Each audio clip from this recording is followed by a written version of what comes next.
une véritable consternation au sein de la communauté congolaise basée au Canada. Sandra Nyangui. De sa disparition, une traînée de poudre et a enflammé toute la toile. Morte à l'extérieur. Lumbaï. Le corps sans vie de cette jeune fille de 21 ans d'origine congolaise, étudiante à l'université de Québec Trois-Rivières au Canada, a été repêché ce matin de mardi 8 octobre dans la rivière située sur l'île Saint-Quentin. L'annonce de cette nouvelle a suscité de l'émoi et la consternation de toute la communauté congolaise vivant au Canada. L'ambassadeur de la RDC dans ce pays, Joska Kabongo, a fait le déplacement de la ville de Trois-Rivières à 3 heures de la ville d'Ottawa pour en avoir le cœur net. Pour rappel, la petite Alexandra Martine Diengo Lumbaï était introuvable depuis le 2 octobre dernier où elle avait été aperçue seule sur l'île Saint-Quentin, comme vous pouvez le voir ici sur ces images de la caméra de surveillance de l'île. Aussitôt saisie de la situation le 6 octobre dernier, l'ambassade de la RDC dans ce pays n'était pas restée insensible. Conformément à la Convention de Vienne sur les relations diplomatiques de 1961, elle a pris les initiatives utiles en restant en contact permanent avec les autorités compétentes du Canada et la police pour retrouver la victime. À travers ce communiqué, l'ambassade a informé le public de sa disparition, mais aussi, je cite, tenant compte de circonstances floues qui entourent cette situation et que l'ambassade avait déjà pris à tâche avec les instances compétentes canadiennes qui effectuent les recherches, une enquête a été diligentée. L'ambassade avait également exprimé toute sa compassion à la famille biologique de la petite Alexandra Martine et à toute la communauté congolaise du Canada qui pleure aujourd'hui cette jeune étudiante congolaise de 21 ans. En entendant l'autopsie pour élucider les causes de sa mort tragique. Allez, on change carrément de chapitre. Au pays, prenons ces images qui vous parlent d'une question orale initiée par un député national sur la situation de paye des enseignants dans le Congo central. Son initiateur, France Mokoko, est au micro de Guy Kitoko et Anim Balaka. C'est vrai que nous avons noté depuis que le calendrier scolaire avait déjà lancé la reprise des cours. Les enseignants résistent parce qu'ils ont posé quelques conditions et ces conditions se valent comme le préalable pour qu'il y ait la reprise des cours. Et nous sommes en train d'observer et accompagner tout en sachant qu'une année scolaire n'a que 222 jours. Et plus on glane le jour, plus on grignote le jour dans ces calendriers, nous tendons vers une déclaration de l'année blanche, ce qui sera une situation difficile, alors chaotique pour notre pays qui a déjà assez de problèmes. Nous avons estimé porter à la connaissance de tous les élus et de toutes les autorités de la République pour qu'on accorde quand même une attention particulière à cette situation qui commence à déranger déjà la population dans certains coins, parce que je dirais que dans le Congo central, la situation va de mal en pire. Aujourd'hui, nous sommes en train d'assister à des manifestations terribles des enfants qui vont à l'école chaque matin, alors les enseignants ne viennent pas et commencent à protester pour cette situation qui n'arrange personne. Nous ne pouvons pas continuer à aller comme ça pour faire la comptabilité des morts alors que nous avons les atouts pour gérer une situation en avance afin qu'il n'y ait pas de débordement. Et nous croyons qu'avec les efforts déjà du gouvernement, il faudra mettre en place ou implémenter une approche qui puisse garantir les enseignants. Face au juge du tribunal correctionnel de Paris, Charles Onana s'est défendu de contester l'existence du crime de génocide. Je ne nie pas du tout le génocide et je ne le ferai jamais. Cet écrivain franco-camerounais dénonce un procès d'intention à Kinshasa. De manifestations aussi ont été organisées. Ils ont exprimé leur ras-le-bol à la suite du procès contre le politologue et journaliste, écrivain Charles Onana, poursuivi par la justice française pour ses opinions, ses écrits. Les Congolais de tous bords ont convergé vers la place de Volué pour exprimer leur désapprobation à travers ce sit-in. Les amis de Charles Onana ainsi que l'ASBEL Conscience nationale congolaise ont fait cette mise au point. L'objectif c'est quoi? Faire taire Charles Onana, remettre en cause tous ses travaux de recherche et tout ce qu'il a fait sur le Congo, qu'on n'en parle plus. Maintenant, c'est à nous, Congolais, de prendre le relève. On dirait qu'on est inconscient. Donc, si nous faisons ça, c'est pour que les gens comprennent que Charles Onana, il est devant des ennemis du Congo. C'est un véritable moment de solidarité envers ce panafricaniste Charles Onana, qui a vu le membre de l'ASBEL nationale congolaise s'est rangé derrière sa cause, celle dans tout un pays, la République démocratique du Congo. Le procès contre Charles Onana, c'est le procès contre le Congo. Voilà pourquoi il faut mobiliser les Congolais, parce que nous sommes entrés dans une guerre de l'intelligence. Vous avez fait l'omerta sur nos souffrances, notre génocide. Charles sort les livres. Ces livres doivent sauver le Congo. Tous nos amis occidentaux sont incapables de détruire les livres sur le plan intellectuel, scientifique, académique. Qu'est-ce qu'ils font? Ils vont maintenant utiliser la loi de presse. D'autres actions de soutien et de solidarité envers Charles Onana contre les génocidaires et ennemis de la paix en République démocratique du Congo sont prévues à travers la ville et le pays. Madame, Monsieur, savez-vous que les travaux de réhabilitation et de modernisation de l'Assemblée provinciale du Kasaï ont été financés par le premier vice-président du Sénat? Ces reportages vous disent tout, oui, tout à ces sujets. Le début des travaux de réhabilitation et de modernisation de l'Assemblée provinciale du Kasaï oriental marque un engagement concret pour l'amélioration des conditions de travail.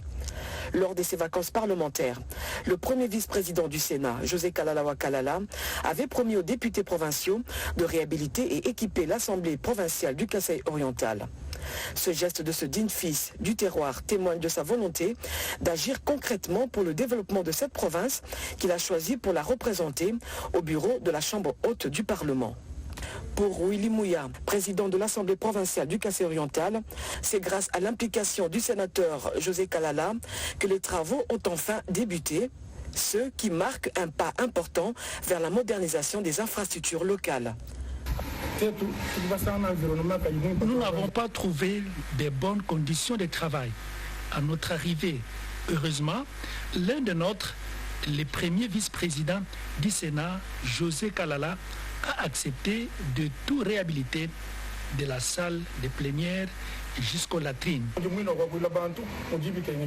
Dans quelques mois, l'Assemblée provinciale du Kasaï oriental va bénéficier d'un cadre modernisé pour ses activités politiques et administratives grâce à l'implication personnelle d'un de ses dignes fils en la personne du sénateur José Kalala Wakalala, qu'ils appellent affectueusement Jokal. Prenons à présent ces déclarations. La RDC ne préserve pas la nature par gentillesse. Elle doit être rétribuée à juste titre. Au sujet du crédit carbone à Hambourg, la première ministre de la RDC exige le respect du prix de crédit carbone. Les autres détails dans ces reportages signés Gemma Mogo, Pompomba et Joe Patrick Koukou. La porte-voix des intérêts de la République démocratique du Congo à la conférence de Hambourg sur le développement durable prend des marches du podium. Judith Soumina-Toulouka, aux côtés d'autres panélistes, défend la position du pays sur la compensation et la préservation de nos forêts. Sans trembler, la première ministre a rappelé que la RDC ne préserve pas la nature gentillesse. Elle doit être rétribuée à juste titre pour son grand rôle dans le maintien de l'équilibre de l'écosystème mondial et la réduction de la déforestation. Nous sommes arrivés à un stade où on se rend compte que tout ce dont on parle depuis des années ne peut se faire que dans un partenariat gagnant-gagnant. Et si ça ne va pas dans ce sens-là, on n'y arrivera jamais. Nous sommes RDC Pays Solutions, le bassin du Congo, l'Amazonie, etc., tous en train de discuter de cette problématique, comment nous, en tant que poumons, nous pouvons préserver le monde, préserver l'avenir de nos enfants, préserver les jeunes. comment nous pouvons dans ce cadre-là aussi être rétribués. La chef du gouvernement de la RDC a enfoncé le clou sur le respect du prix de crédit carbone. Judith Souminois se bat pour inverser la tendance dans ce secteur. Je pense qu'il est très important que dans cette discussion, les pays qui sont en fort potentiel puissent vraiment faire porter leur voix et que nous puissions négocier pour avoir vraiment un prix équitable dans le cadre notamment du crédit carbone ou autre. Je pense qu'aujourd'hui, tout est un peu orienté autour de cette problématique-là. Qui fixe les prix alors que ceux qui l'offrent ne sont pas en capacité de fixer ces prix-là et c'est ça qui est le plus important aujourd'hui à discuter, à négocier. Dans un aparté, la chef du gouvernement de la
vers tout le pays, garantissant une application cohérente et efficace.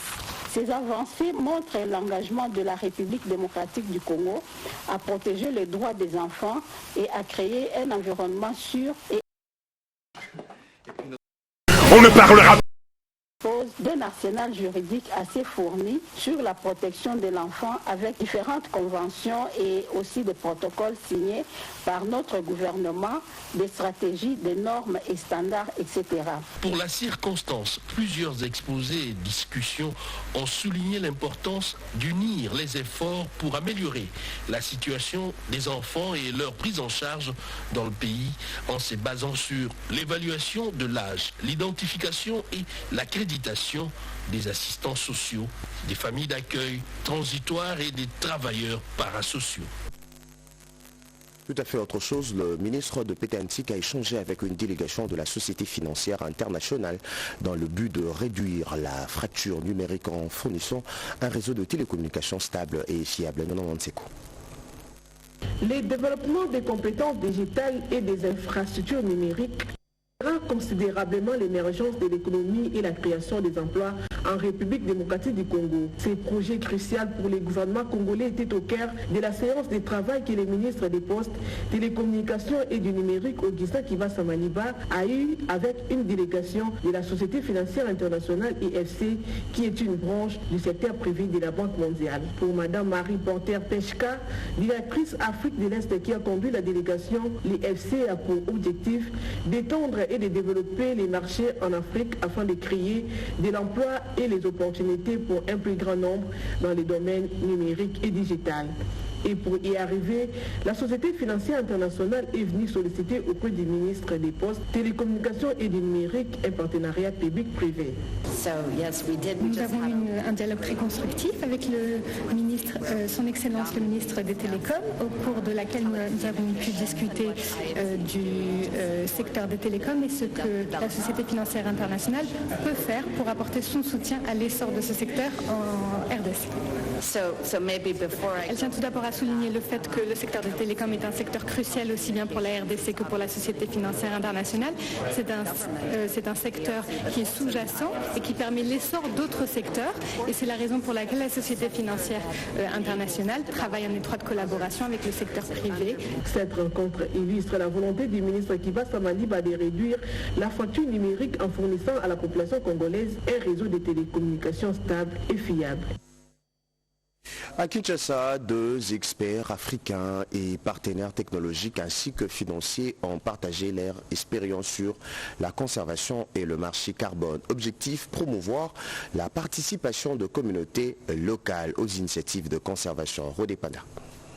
Pendant 3 jours, les experts venus de plusieurs pays d'Afrique ainsi que les partenaires techniques et financiers vont échanger des connaissances et expériences sur les initiatives pertinentes existantes en matière de conservation et du marché carbone. L'objectif est de renforcer et promouvoir la participation des communautés locales et peuples autochtones aux initiatives de conservation et projets crédit carbone. Actuellement, on ne peut plus garantir la gestion durable des écosystèmes forestiers, de la biodiversité, sans tenir compte des efforts et de la place et de la responsabilité dans la gouvernance et dans la gestion des peuples autochtones et des communautés locales. La conservation et les marchés carbone présentent des opportunités et des menaces pour le droit foncier et forestier des communautés locales et autochtones. Il faut d'abord qu'il y ait des politiques progressives au niveau des pays de la sous-région. Et de ce côté-là, la RDC a beaucoup d'initiatives à travers, par exemple, la foresterie communautaire qui met les communautés locales et peuples autochtones au centre de la gestion de forêts, à travers le marché carbone où le pays a déjà une initiative dans la province de Maïndombe avec ERA Congo. Pour Madame Néné Royo, directeur exécutif de Tenue Facility, toutes les parties prenantes doivent travailler en synergie pour la mise en place d'une politique et des instruments de partage et retombées économiques de la conservation entre le gouvernement, les communautés locales et les peuples autochtones. Et puis le projet Transform Copa. Au menu hier, mardi, d'une rencontre, le directeur de cabinet du ministre de l'Industrie et Petites et Moyennes Entreprises l'a lancé plutôt après que le critère d'éligibilité ont été présentés. Edith Chala. Des petites et moyennes entreprises congolaises ont la possibilité d'avoir un soutien substantiel dans le cadre du projet Transform Copa, initiative du gouvernement congolais financée par la Banque mondiale. Au cours de cet atelier de lancement, le coordonnateur du projet, Alexis Mangala, a présenté la plateforme de réception des candidatures avant d'évoquer le critérium d'éligibilité. L'entreprise qui candidate doit avoir au moins 3 employés, un âge de 3 à 36 mois et respecter les normes de conformité sans être exhaustif. Les secteurs d'activité choisis sont entre autres la légère industrie, l'agroalimentaire et pour cette phase, les villes de Kinshasa, Bukavu, Goma, Matadi, Kananga et Mbujimaï sont les seuls concernés. Ce concours est une opportunité unique pour nos entrepreneurs de démontrer leur créativité, leur innovation et leur capacité à contribuer au développement économique de notre pays. Nous croyons fermement que la participation active de toutes les parties prenantes est essentielle pour garantir le succès et la pérennité de nos initiatives. Le directeur des cabinets du ministre de l'Industrie, Petites et Moyennes Entreprises, Clément Mouchangezi, a en l'absence du ministre procédé au lancement du projet Transform Copa en présence du secrétaire général à l'industrie. J'invite tous les acteurs de l'écosystème entrepreneurial des villes concernées par le projet Transform à mobiliser leurs efforts pour accompagner les PME candidates. Ensemble, nous allons créer un environnement propice à l'innovation et à la croissance, et ainsi contribuer à l'émergence d'une économie dynamique et prospère, mettre fin à la pauvreté et promouvoir une prospérité partagée.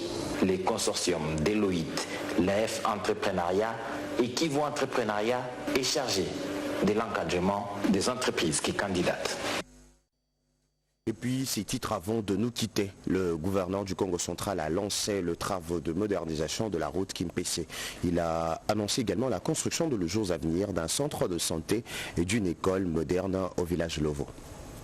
Le gouverneur de province, Grace Kwanga Maswangi Bilolo, a procédé le lundi 7 octobre 2024 au lancement des travaux de réhabilitation du transport routier Congo-Diakati-Sungamani dans le secteur de Kimpese, long de 52 km. Le lancement de ces travaux marque le début d'un vaste programme de réhabilitation des routes de dessert agricole à travers le dit territoire du Congo central, tel que voulu par le numéro 1 du Congo central. Faisant d'une pierre deux coups, le gouverneur Grace Bilolo a en outre remis sur place du moto à l'administrateur du territoire de Songololo afin de permettre la mobilité rapide de la police nationale congolaise. Le chef de l'exécutif provincial a pris les longs chemins qui mènent vers Louvo central, parcourant ainsi près de 80 km. Arrivé sur place, le cortège du gouverneur est accueilli par des cris de joie et des danses d'une population contente de voir un gouverneur fouler ses terres pour la première fois. Grâce Kwanga Maswangi Bilolo s'est dit meurtri par le niveau de dégradation du centre de santé de Louvo. Sur place,